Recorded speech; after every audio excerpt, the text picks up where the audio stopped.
오늘부터 요한복음 강의를 돌아가려고 했어요.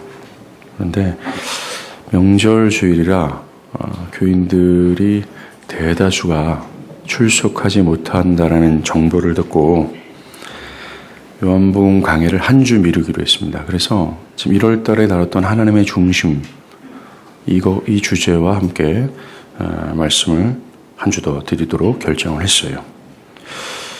사랑하는 여러분, 우리가 신앙하는 데 있어서 꼭 넘어서야 될 가시적인 눈에 보이는 어떤 것이 있습니다.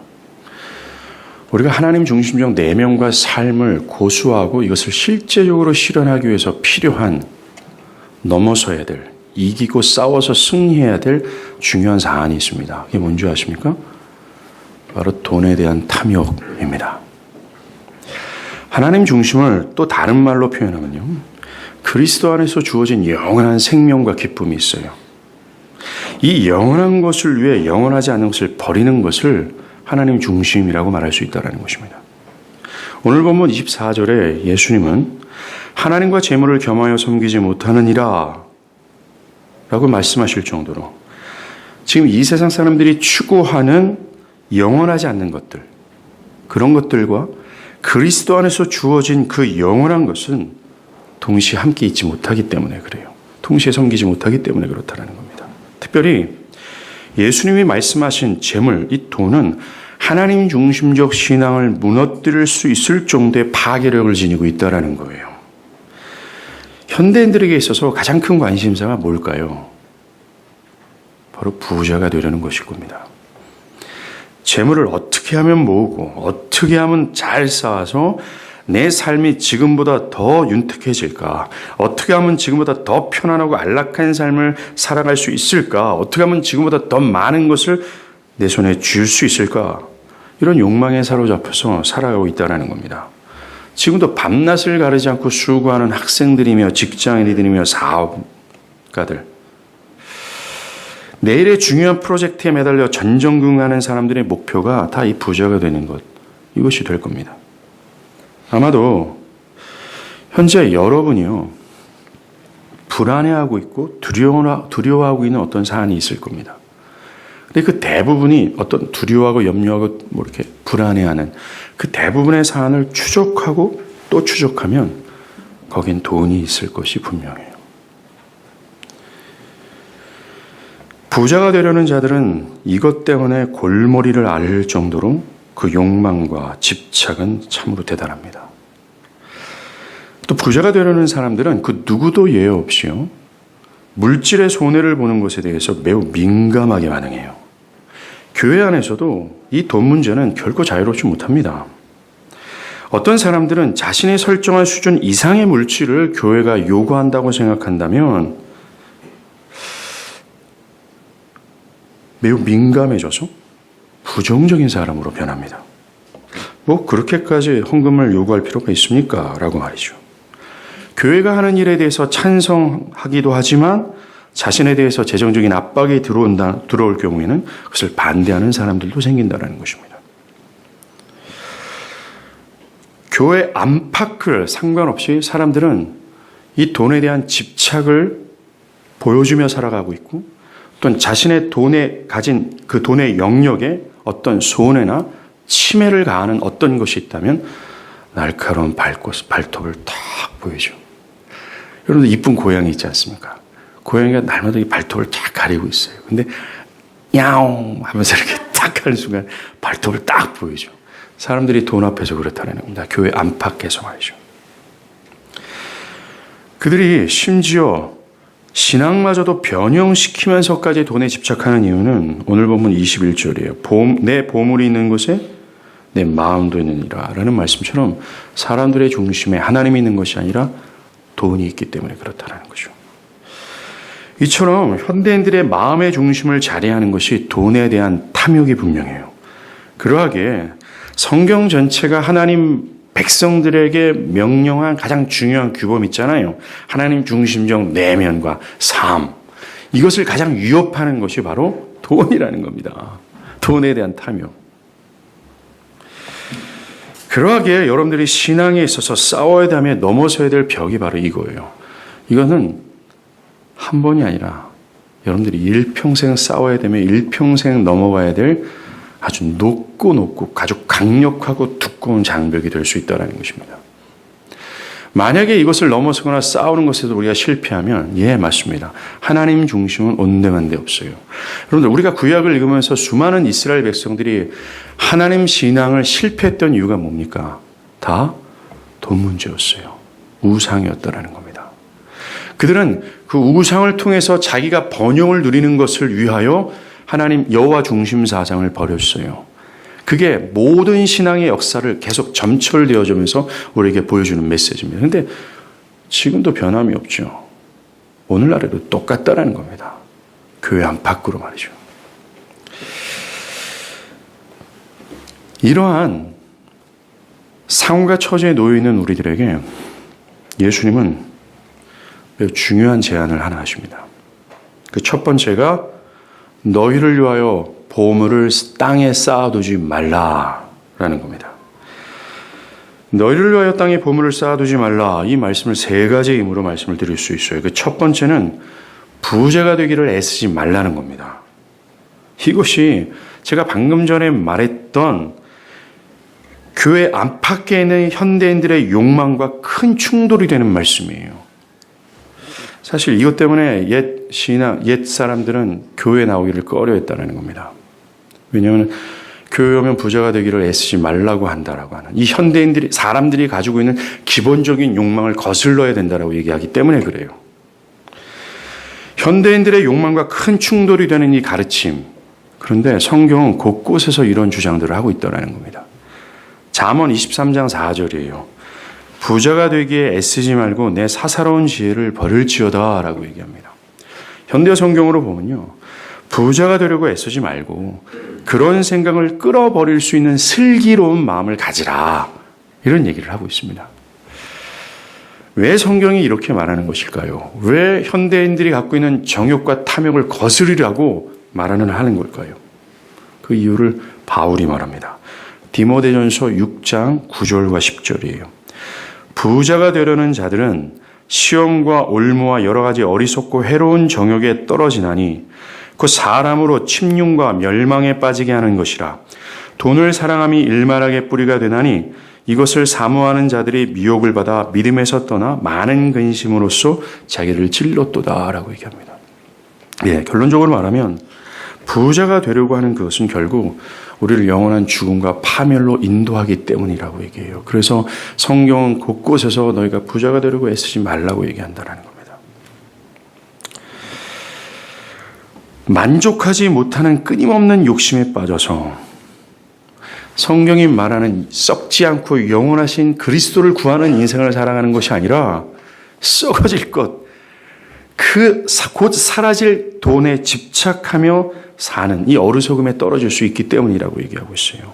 심지어 바울은 부자가 되려는 그것이 일말하게 뿌리가 된다라고 얘기합니다. 즉 모든 죄의 뿌리가 된다라고 얘기를 하는 거죠. 돈에 대한 욕망이 영원하신 하나님을 버리게 만든다는 거예요. 그리고 그뿐만이 아니라 여러분들 모든 악의 뿌리, 우린 어디로 가야 될까요? 창세기 3장의 사건으로 가야 되겠죠. 돈을 사랑하는 것, 부자가 되려고 애쓰는 그것이 죄의 근본, 뿌리라고 얘기를 하는 겁니다. 그게 뭘까요? 아담이 보여줬던 겁니다. 즉 선악과를 먹은 아담처럼 하나님 앞에서도 자신의 죄악된 내면과 삶을 인정하지 않고 자기를 합리화시킨다는 거예요. 돈에 대한 탐욕은 말입니다. 아담이 그건 아니었습니까? 아담은 선악과를 먹고도 자기의 죄성을 깨닫지 못했어요. 또 하나님께서 그 죄를 지적했음에도 불구하고 그는 자기의 죄를 인정하지 않고 자신이 어쩔 수 없었다라고 하면서 자기를 합리화하죠. 돈에 대한 탐욕, 부자가 되려는 자들의 욕망은 바로 이러한 죄의 뿌리로 우리를 이끌어 떨어뜨린다는 겁니다. 돈에 대한 탐욕은요, 모든 것을 정당화하는 힘을 가졌습니다. 사람들은 부자가 되려는 욕망을 제어하고 하나님을 섬길 생각은 없고 어쩔 수 없다는 식으로 변명해요. 돈을 버는데 몸이 피곤해서 그렇습니다. 먹고 살기가 얼마나 힘든데 그저 저는 열심히 살아가는 것뿐입니다라고 말을 해요. 돈을 쌓고자 영원한 것을 소홀히 여기는 자신의 문제를 깨닫지 못하는 거예요. 그래서 멸망에서 돌이킬 생각조차를 안 한다는 거죠. 무슨 문제입니까? 라는 거예요.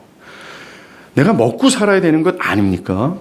기본적으로 필요한 것을 구해야 되는 것 아닙니까? 내가 이것 버리면서 어떻게 먹고 살 수가 있겠습니까? 내가 이것 버리면서까지 주님을 신앙해야 되겠습니까? 말이 안 됩니다. 지금 자신의 상황과 처지를 깨닫지 못하고 자신이 멸망으로 치닫고 있는 사실을 깨닫지 못하고 돌이킬 만한 여지가 없는 거죠. 부자가 되려는 사람들, 탐욕을 갖고 있는 사람들 말입니다. 뿐만 아니죠. 교회 안에 있는 형제 자매들이 얼마나 인색한지 모릅니다. 인색함에도 불구하고 그들은 자신들이 충분히 베풀고 있다고 생각해요. 누가요? 부자가 되려고 하는 사람들, 돈에 탐욕을 갖고 있는 사람들. 여러분들 생각해 보세요. 돈에 대한 욕심이 막 이래요. 이런데 요거 조금 띄워서 가난한 자들에게 나눠주는 게 얼마나 그들에겐 큰 희생이 되겠습니까? 얼마나 큰 헌신이 되겠어요. 그렇기 때문에 인색한 사람이면 사람일수록 자신의 매우 콩할 만한 선행에 대해서 매우 크게 본다라는 거예요. 평생토록 한번 진하게 한번 선행을 베푼 걸 가지고서 그는 평생을 울고 먹는다라는 겁니다. 이게 인색한 사람들의 특징이에요.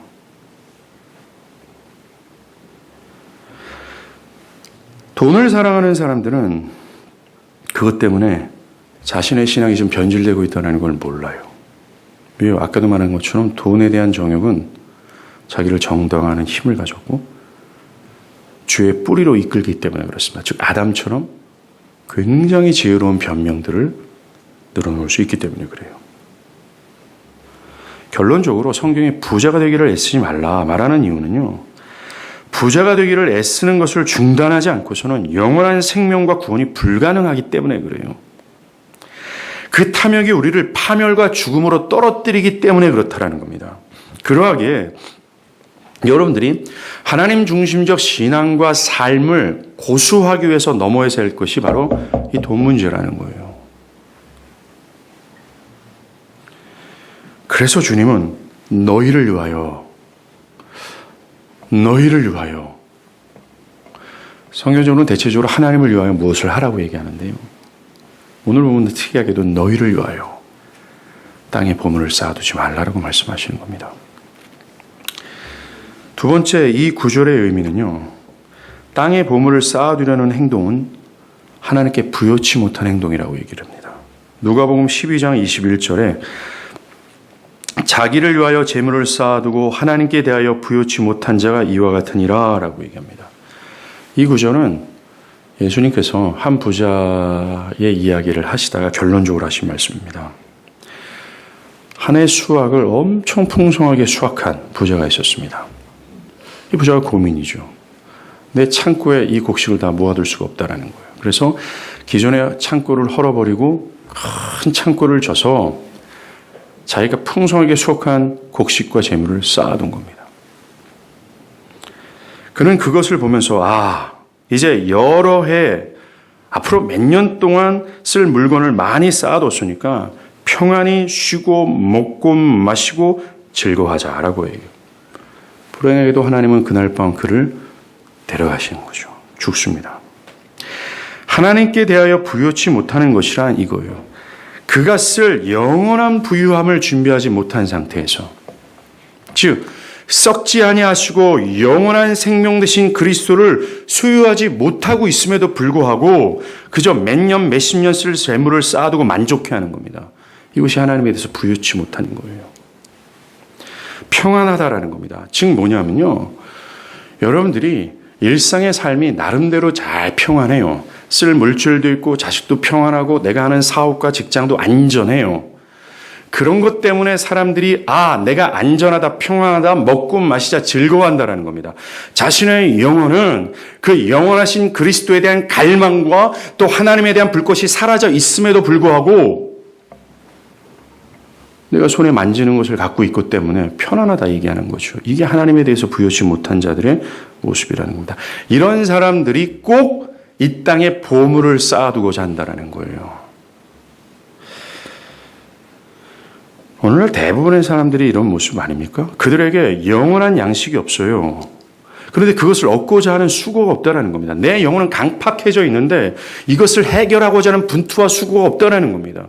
내 영혼은 죄악의 상태 가운데 있는데 여기서 구원받고자 그리스도, 영원한 양식된 그리스도를 구하고자 하지 않는 거예요. 내 영혼에는 막 사랑하고 이 원수까지 품어야 되는데도 불구하고 그렇지 않고 미움과 원망과 불평이 막 있고 다른 사람을 막 정죄하는 그런 자동적인 그런 마음의 상태가 있는데 이것을 해결하고자 하는 양식을 구하지 않아요.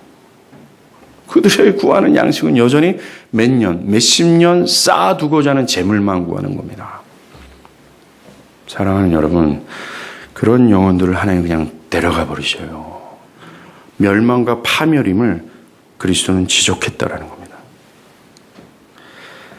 세 번째, 보물을 땅에 쌓아둔다라는 의미는 욕심을 부리는 죄를 의미합니다.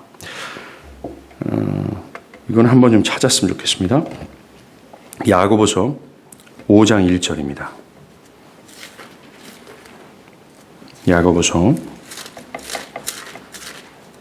5장 1절이에요.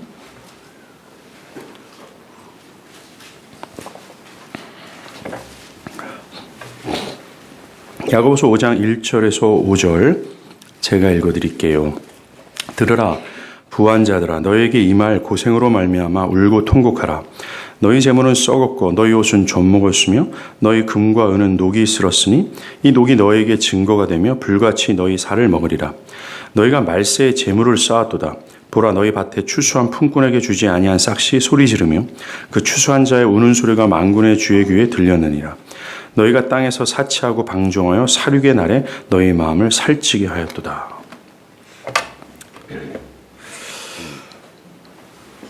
부자들이 자신의 재물을 한 칸이라도 더 쌓아놓고자 밭에서 일하는 종들에게 합당한 월급을 주지 않는 모습을 향해서 야고보 장로가 이렇게 얘기하는 거예요. 다른 사람들은 배가 고파서 울부짖고 있는데 재물이 녹이 쓸 정도로 쌓아두고자 하는 사람들, 도와주지도 않고 사치하고 쾌락을 즐기는 사람들에게 지금 야고보가 경고하고 있는 겁니다. 이런 사악한 자들이 땅에 보물을 쌓아놓은 자들이다라고 얘기하는 거죠. 여러분들 이 말씀을 들으면서 나 자신을 여기서 소외시키면 안 된다는 걸 기억하십시오. 나 자신이 아무리 가난하고 정말 빌어먹을 것이 없다 할지라도 우리는 이 말씀을 피할 수 없다는 걸 기억하셔야 돼요.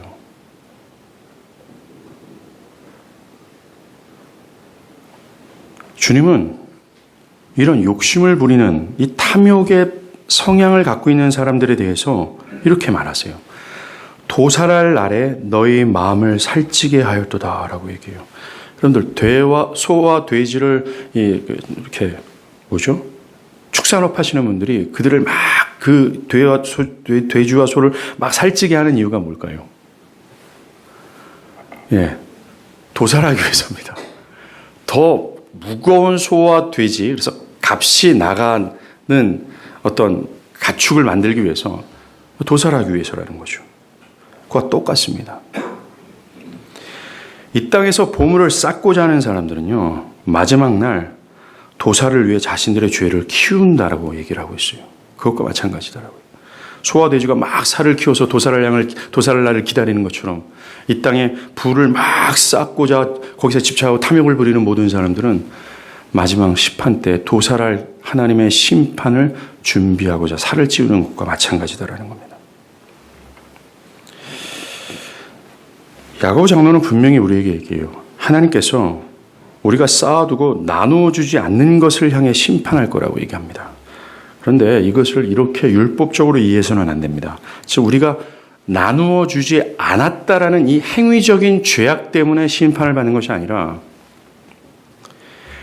물질에 대해 인색하고 이기적이고 또한 돈에 대한 집착, 그것이 그 사람이 참된 믿음을 갖고 있지 않다라는 증거이기 때문에 참된 믿음이 없다라는 이유로 심판을 받는 거라는 거예요. 예수님은 사람들이 땅에 쌓고자 하는 이 재물이 얼마나 불안정한 것임을 오늘 본문을 통해 말합니다. 오늘 본문 19절 후반부예요. 거기에는 즉 땅의 보물을 쌓는 거죠. 좀과 동록이 해하며 도둑이 구멍을 뚫고 도둑질한다라고 얘기해요.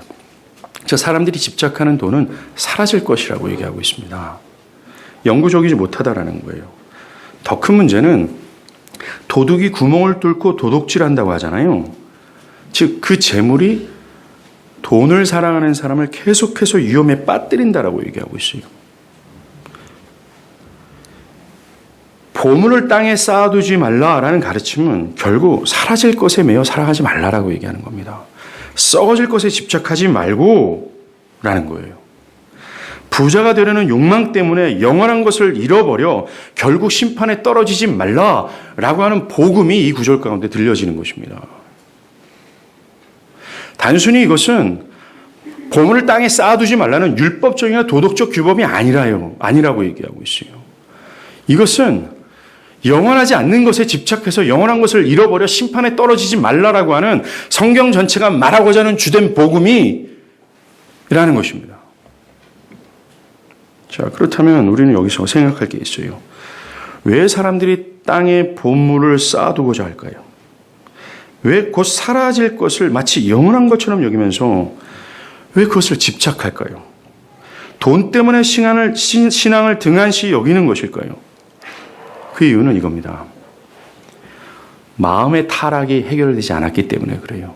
즉 참되게 회개하지 않은, 회심치 않는 것이 문제라는 겁니다. 이 본질적인 문제예요. 23절입니다. 눈은 몸의 등불이니 그러므로 내 눈이 성하면 온몸이 밝을 것이요 눈이 나쁘면 온몸이 어두울 것이니 그러므로 내게 있는 빛이 어두우면 이 어둠이 얼마나 더하겠느냐.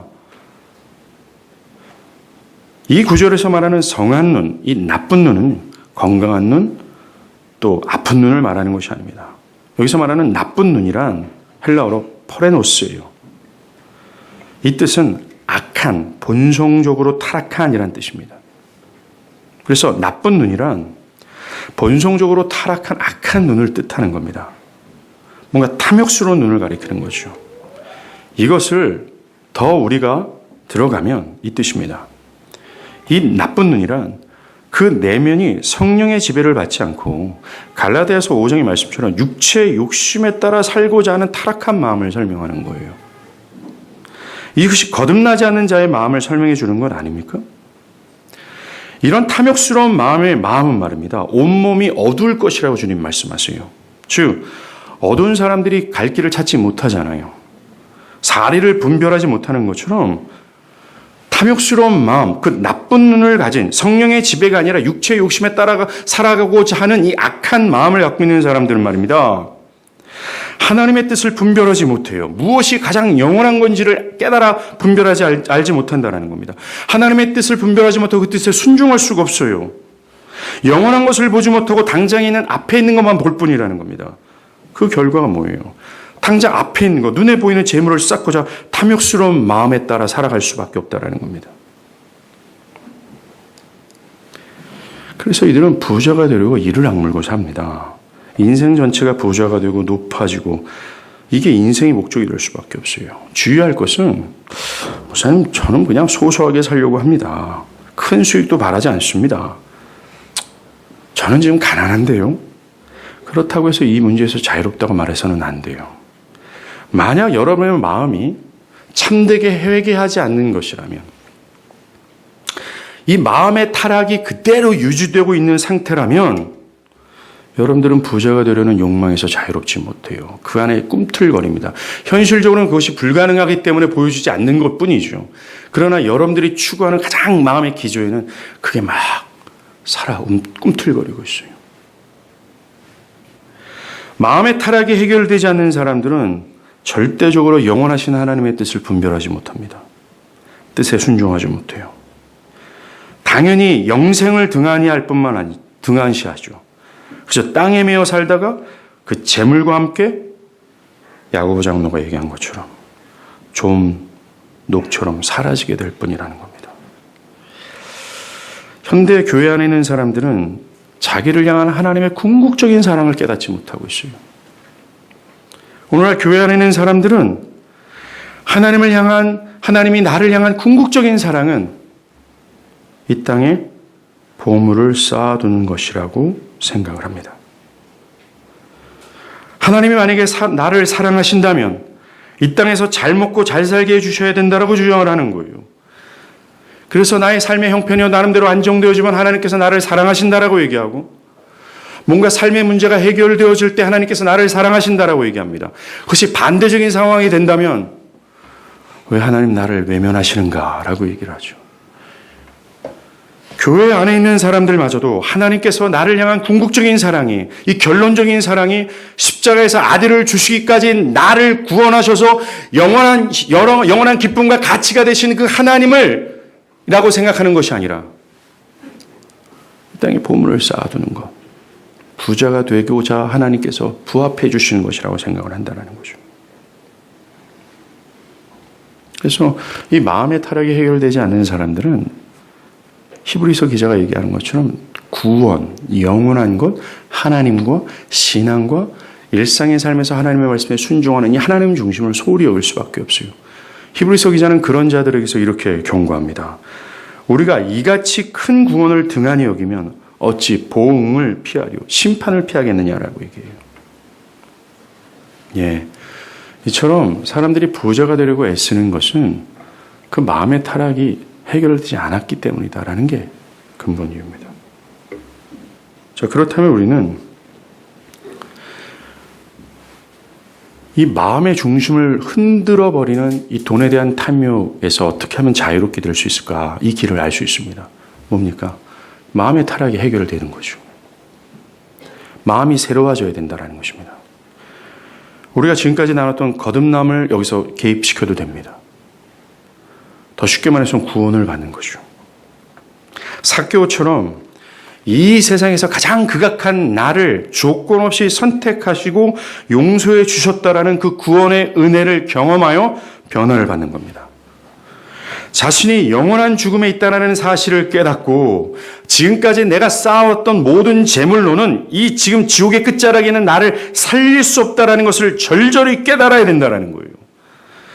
지금까지 부자가 되려고 애썼던 것이 얼마나 어리석은 것임을 깨달아야 되는 거예요. 이것에 대해서 눈을 떠야 된다는 겁니다. 자신의 생애 자체가 영원한 죽음으로 치닫고 있다는 사실을 깨닫고, 이 모든 재물과 내가 집착했던 모든 것은 나를 한 발치도 영원한 구원으로 인도할 수 없다는 사실을 절절하게 깨닫고, 오직 나 같은 죄인을 위해서 살리신 그리스도의 공로를 의지하며 진짜 생명, 영원하고도 썩지 않는 예수를 사랑해야 된다는 거예요. 그렇게 변화를 받아야 된다는 겁니다. 그래서 삭개오가 지금까지의 돈에 대한 탐욕에서 자유할 수 있었던 것처럼 변화를 받아야 된다는 그 얘기를 하는 겁니다.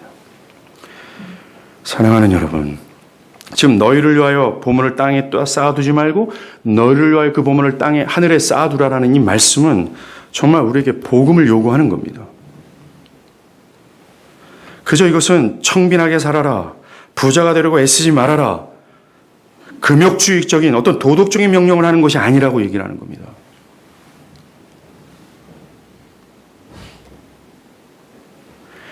타락한 마음을 가지고 죽음과 심판으로 떨어지지 말라는 말씀을 하시는 거예요. 돌이켜진 이 변화된 마음을 가지라는 것이 핵심이라는 겁니다. 자, 그렇다면 여러분들에게 변화된 마음이 있는가를 돌아보세요. 즉, 내가 정말 이 돈에 대한 탐욕에서 자유한가? 아니면 이것을 분투하고 있는가? 이것을 싸우고 있고 이것을 넘어서려고 하는가? 아니면 변명으로 일색하는 것이 있는가? 오늘 한국 교인들이 상당히 취해 있는 것 중에 하나가 뭐냐면요, 내 일생에서 매우 중요한 은혜적 경험을 한번 했다라는 것으로 모든 것을 다 상쇄시켜버리는 거예요. 내가 굉장히 귀한 은혜적 경험을 했다라는 것 때문에 내 안에 밀려오는 이런 거듭나지 못한 타락한 마음의 증상들이 여기저기 막 뿜어져 나오는데도 나는 이미 그런 은혜적 경험을 했다는 것 때문에 이건 별로 상관이 없다라고 취급한다는 겁니다. 이게 한국의 교회 안에 있는 사람들이 가지고 있는 병폐 중에 하나예요. 그러지 마십시오. 자, 우리는 이것을 염두하고 다음 구절이죠. 너희를 위하여 하늘에 보물을 쌓아두라. 이 말이 어떤 의미인지를 알 수 있습니다. 뭡니까? 이 타락한 마음에서 변화를 받을 뿐만 아니라 썩지 않고 영원한 하나님 나라를 위해서 살라라고 얘기하시는 거예요. 여러분들 22절에 내 눈이 성하면 온몸이 밝을 것이다 라고 했던, 여기서 성한 눈이랄 때 성한이란 헬라어로는 하플루스예요. 이것은 어떤 직무를 완수할 수 있을 만큼 겸손한 상태, 순진한 상태를 뜻합니다. 다시 말해서 성한 눈이란 성령으로 이 타락한 마음이 정리가 되고 하나님의 뜻을 옳게 분별하여 그 뜻에 순종할 수 있도록 새롭게 변화된 마음을 뜻하는 겁니다. 간단하게 말해서 하나님 중심적 삶과 내면을 실현할 수 있는 마음을 가진 상태예요. 하늘에 보물을 쌓아두는 자는 부자가 되고자 애를 쓰는 것이 아니라 철저히 하나님의 공급하심을 확신하고 그 하나님께서 공급하실 것을 신뢰하는 자들입니다.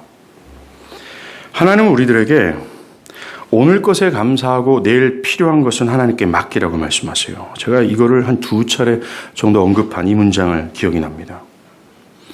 내일 먹을 양식과 자녀들의 학비와 사업과 교통비와 결혼 자금과 지금이 세상이 근심하고 있는 물질들을 맡기라고 하시는 거예요. 하나님은 이스라엘 백성들에게 만나를 하루 일정 양만 거두어드리라고 얘기했어요. 이게 어떤 의도가 있는 겁니까? 하나님 내일도 주시겠다라는 겁니다. 내일도 변함없이 하나님께서 당신들의 백성들에게 필요한 양식을 공급하시겠다라고 하는 약속이라는 거예요. 그러니 내일 일 걱정하지 말고 내일 내리지는 않을까 미리 그것 때문에 염두에서 미리 쌓아두지 말라고 얘기하는 겁니다. 하나님께서 내일도 먹이신다라는 믿음을 요구하는 거예요. 우리가 하나님을 믿고 일용할 양식을 구하는 삶을 산다면 내일과 미래를 하나님이 먹이실 거라는 겁니다. 여러분들 우리가 땅에 보물을 쌓아두고자 몇 년, 몇십 년 나름대로 쓸 물건을 쌓아두고자 전전긍긍하는 이유가 뭐예요? 하나님에 대한 불신입니다. 하나님께서 내일도 먹이실 거라고 하는 마음, 신뢰가 없는 거죠.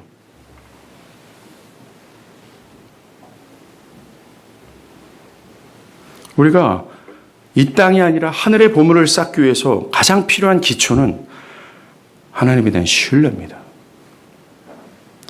내일 일을 맡길 때 우리는 세상 사람들이 집착하는 그 물질을 집착하지 않게 되는 거예요. 이 땅에 재물을 쌓고자 하나님을 버리는 그런 일들을 하지 않는다라는 겁니다. 그 결과 우리가 하나님을 신뢰하는 결과 우리는 하나님에 대해서 부유해지는 거예요. 즉 몇 년, 몇십 년 자신을 평안케 할 양식을 위해 사는 것이 아니라 썩지 않은 영원한 양식 대신 예수를 구하는 인생을 산다라는 겁니다. 구원과 신앙을 중심으로 살지요. 예수를 사랑하고 이웃을 섬기고 사랑하며 그의 나라를 위해 자신의 것을 투자하는 인생을 산다라는 겁니다. 한마디로 돈 중심에서 하나님 중심으로 바뀌는 거예요. 어떻게 해요? 내일도 먹이신다라는 하나님을 신뢰할 때 말입니다. 하나님이 내일도 먹이신다. 이 신뢰를 어떻게 가질 수 있는지 아십니까? 여러분들이 하나님 중심으로 굳건히 설 수 있는 길은 한 가지밖에 없어요. 여러분들의 신념과 결단으로는 안 됩니다. 여러분들이 맨날 기도한다고 되는 것도 안 돼요. 어떤 근본적인 기초가 더 있습니다. 여러분들이 불평하게 만들지 않을 요소. 여러분들이 미움이 막 역사하는데 그것을 잠잠케 할 만한 요소. 모든 세상 사람이 집착하는 돈을 집착하지 않도록 그것을 쌓을 수 있고 승리할 수 있도록 만드는 하나의 기초. 하나밖에 없어요. 삭개오가 경험했던 십자가의 은혜가 여러분들 중심에 꽝 하고 자리 잡는 것. 그것밖에 없습니다. 교회 안에 있는 사람들이 왜 시험에 떨어질까요? 이 십자가가 없기 때문에 그렇습니다. 교회 안에 있는 사람들이 왜 하늘이 아니라 땅에 보물을 쌓아두고자 전전긍긍할까요? 이게 없어요. 여러분 다른 데서 원인을 찾지 않길 바랍니다.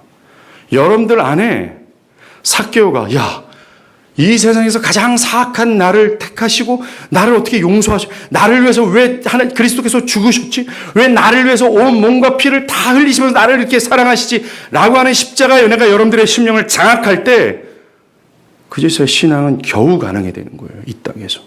근데 이걸 잃어버리잖아요. 우리는 나약해서 쓰러지고 넘어질 수밖에 없어요. 뻔히 보입니다. 왜 사랑하는 형제 자매들이 왜 뒤로 나받자지는 그런 시험에 들 수밖에 없는 이유가 십자가예요.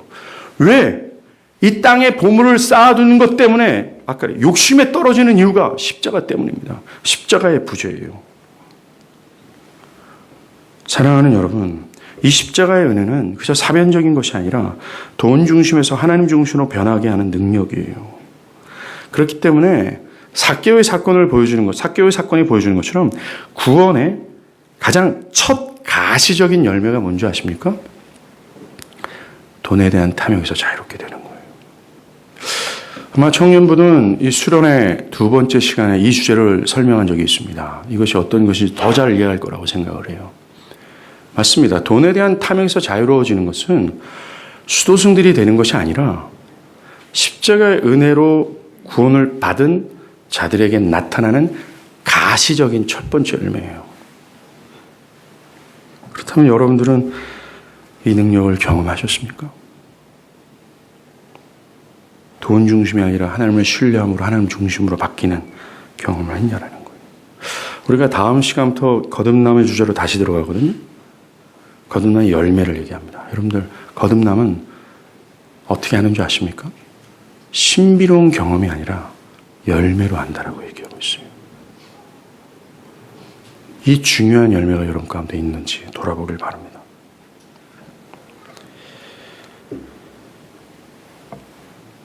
디모데 전서 6장 17절, 19절 이런 말씀을 해요.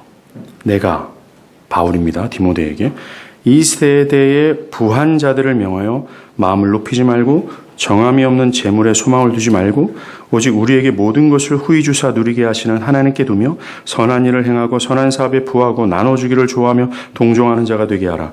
이것이 장래에 자기를 위하여 좋은 터를 쌓아 참된 생명을 취하는 것이니라.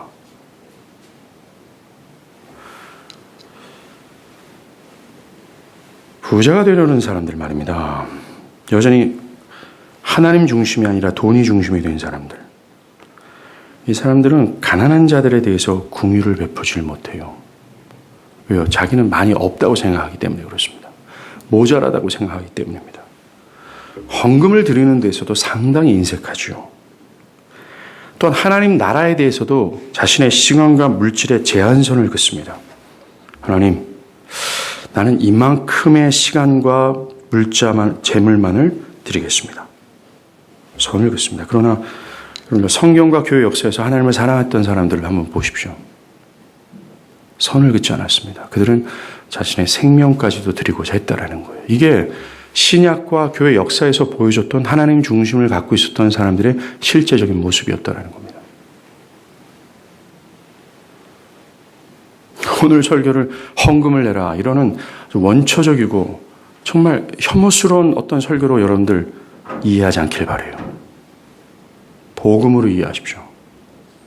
마태복음 19장에서 예수님은 영생을 얻고자 찾아온 청년에게 이렇게 얘기합니다. 네 재산 다 팔아서 가난한 사람이 나눠주고 하늘에서 보화가 내게 있게 하라. 그리고 와서 나를 따르라. 그러나 청년은 재물이 많은 것 때문에 주를 떠납니다. 다시 말해서 이 청년은 재물 때문에 영원한 것을 거절한 거죠. 이 부자처럼 현대인들은 재물 때문에 영원한 것을 거절하고 있습니다. 이런 모습을 보시고 예수님은 이 부자 청년을 보시고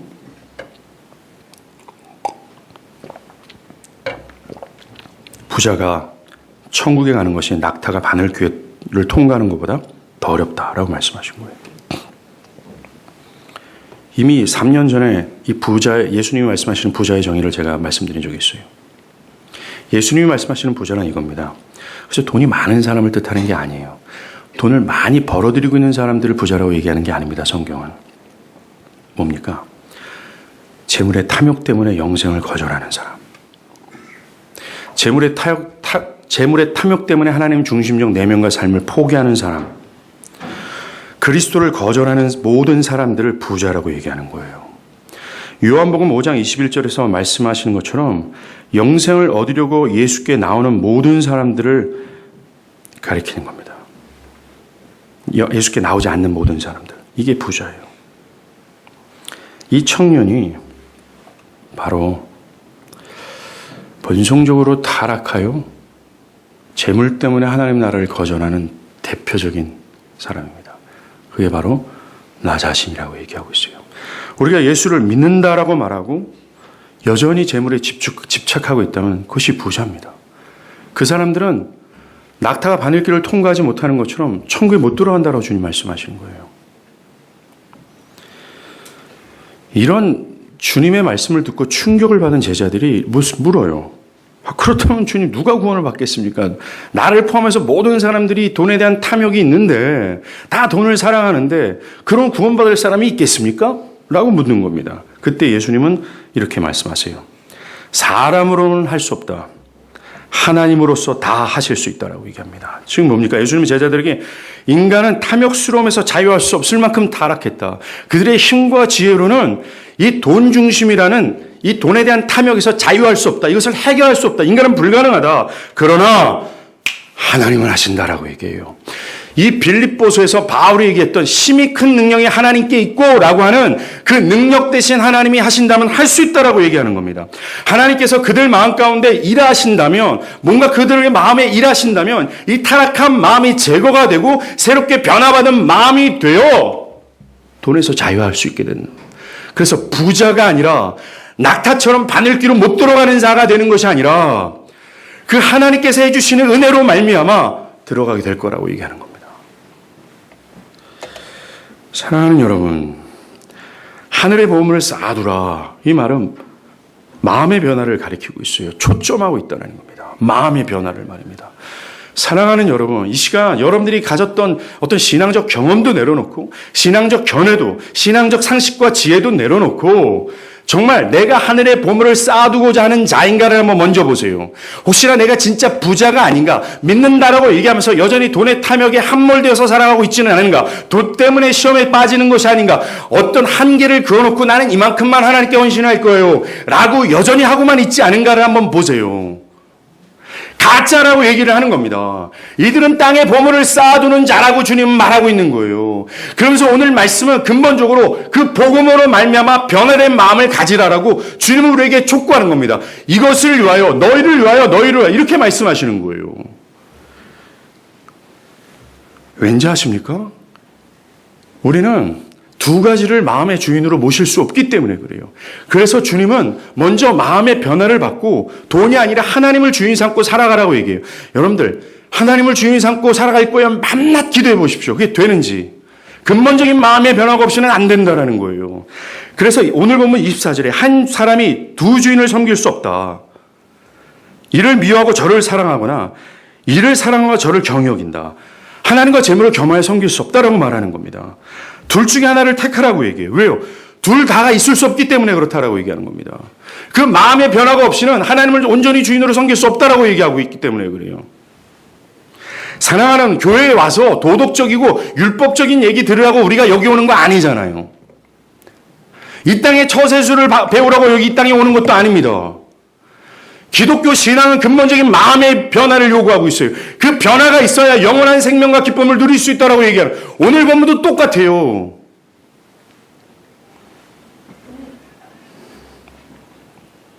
사랑하는 여러분, 돈 자체가 문제가 되는 게 아니죠. 돈은 우리가 이 땅에 생존하기 위해서 필요한 도구입니다. 필연적으로 있어야 되는 거예요. 특별히 교회 안에 있는 사람들이 물질이 더 많아지도록 기도해야 됩니다. 잘 들으세요. 여러분들은 지금보다 돈이 더 많아지도록 하나님께 기도해야 되는 게 마땅해요. 왜요? 여러분들은 가난한 자를 충분히 도울 수 있을 만큼의 재력과 하나님의 나라와 그 영광을 위해서 내려오는 재물이 필요하기 때문에 그렇습니다. 우리가 재물을 구하는 이유가 이거예요. 우리는 우리의 수입에 걸맞는 삶을 사는 것이 아니라 어느 제한선을, 우리의 삶은 제한선을 두고 그 나머지 재정을 다른 사람한테 흘려보낼 수 있는 지혜가 필요해요. 그러나 하나님 앞에서 우리의 내면과 삶은 제한을 두는 것이 아니라 내 생명까지라도 드릴 수 있어야 되는 것이 성령으로 마음이 변화를 받은 하늘의 보물을 쌓아두는 진정한 자예요. 맨날 제한선 두고 하나님 섬긴다고 얘기하지 말고요. 그런 나의 모습을 보면 나의 변화와 마음의 변화를 위해서 추구하고 분투하고 기도해야 되는 것이 당연한 겁니다. 재물은 문제가 아니에요. 문제는 재물을 향한 욕심이 문제라는 겁니다.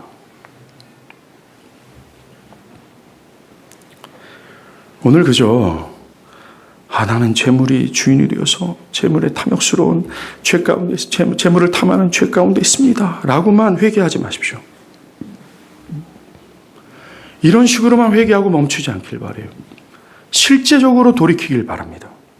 변화를 추구하십시오. 먼저 이 땅에 보물을 쌓아두고자 하고는 이 돈에 대한 집착으로 하나님의 신앙마저도 치워버리면서까지 때로는 돈 때문에 시험에 빠지면서도 어떤 제한선을 그고서 하나님께 헌신한다고 말로만 하는 사람들이 있다면 불신자겠죠.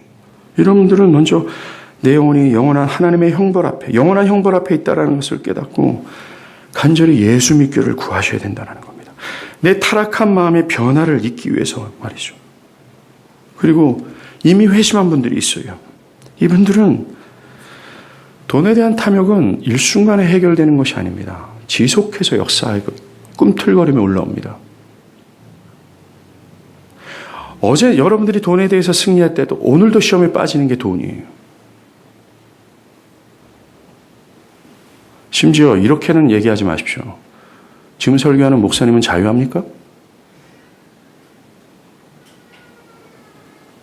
이런 식으로 얘기하는 사람 치고 회심한 사람 저는 못 봤습니다. 성경의 말씀을 여러분들에게 잣대를 띄우십시오. 회심한 분들이 있다면 이 돈에 대한 탐욕을 제어할 수 있도록 성령의 도우심을 구하십시오. 이 죄악이 역사되지 않도록 깨어있기를 구하십시오. 그래서 성령이 내 탐심을 눈 녹아트릴 수 있는 은혜가 있기를 구하길 바라요. 그리고 여러분들이 헌금을 한번 성찰해 보십시오. 과연 그것이 성경적인가? 여러분의 이기적인 욕심이 개입된 새로운 헌금관을 가지고 있지 않은가? 그렇다면 그걸 고치십시오. 여러분의 물질을 하나님 나라를 위해 사용하면서 그 한계를 설정하지 마십시오. 헌금은 여러분이 하늘의 보화를 쌓아두는 가시적인 표현이 될 겁니다. 그리고 여러분의 물질을 여러분의 것으로 여기지 마십시오. 여러분이 죽이는 모든 것은 다 하나님으로부터 왔어요. 하나님이 여러분들에게 건강을 주지 않았다면, 지혜를 주지 않았다면, 여러분들이 농사하기에 때로는 햇빛과 비를 내리지 않았다면 여러분들에게 그 모든 것은 있을 수 없습니다. 모든 것은 하나님께로부터 왔어요. 여러분들이 만약에 여러분들의 손에 쥔 것을 내려놓고 내일도 먹이실 하나님을 신뢰한다면 여러분 진짜 하늘의 보물을 쌓는 지혜로운 자가 될 겁니다. 기도하겠습니다.